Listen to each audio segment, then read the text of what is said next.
संभाजी महाराज की वीरगति के बाद औरंगजेब को लगा था अब स्वराज्य खत्म हो जाएगा। उसे विश्वास था कि जिस साम्राज्य को छत्रपति शिवाजी महाराज ने बनाया और संभाजी महाराज ने अपने खून से सींचा, वो अब टूट जाएगा। लेकिन तभी उसके दरबार में एक खबर पहुंची। मराठाओं का नया छत्रपति अब भी जिंदा है। ये सुनते ही औरंगजेब का चेहरा गुस्से से लाल हो गया। उसे यकीन ही नहीं हुआ, क्योंकि उसे लगा था संभाजी महाराज के बाद मराठे बिखर जाएंगे। लेकिन स्वराज्य अब भी खड़ा था। मराठे अब भी लड़ रहे थे। भगवा अब भी लहरा रहा था, क्योंकि रायगढ़ किले में मौजूद थे छत्रपति शिवाजी महाराज के छोटे पुत्र राजा राम महाराज। मराठों ने तुरंत फैसला लिया, स्वराज्य को जिंदा रखना है तो नया छत्रपति चाहिए।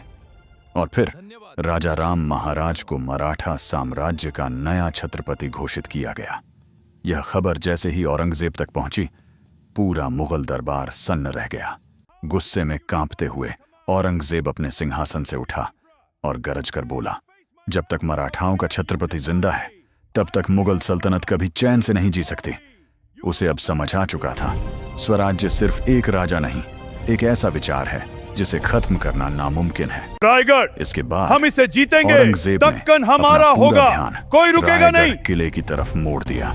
उसे पता था अगर रायगढ़ टूट गया तो मराठों का मनोबल भी टूट जाएगा। और फिर मुगल सेना ने रायगढ़ को चारों तरफ से घेर लिया। लेकिन मराठे भी तैयार थे। उन्होंने किसी तरह राजा राम महाराज को रायगढ़ से सुरक्षित बाहर निकाल दिया। कहा जाता है राजा राम महाराज ने भेष बदलकर मुगलों की आंखों के सामने से निकलने में सफलता पाई। उधर रायगढ़ किले में रह गई थीं महारानी येसुबाई और छोटे बाल शाहू महाराज। मुगल सेना लगातार हमला करती रही और आखिरकार रायगढ़ मुगलों के कब्जे में चला गया।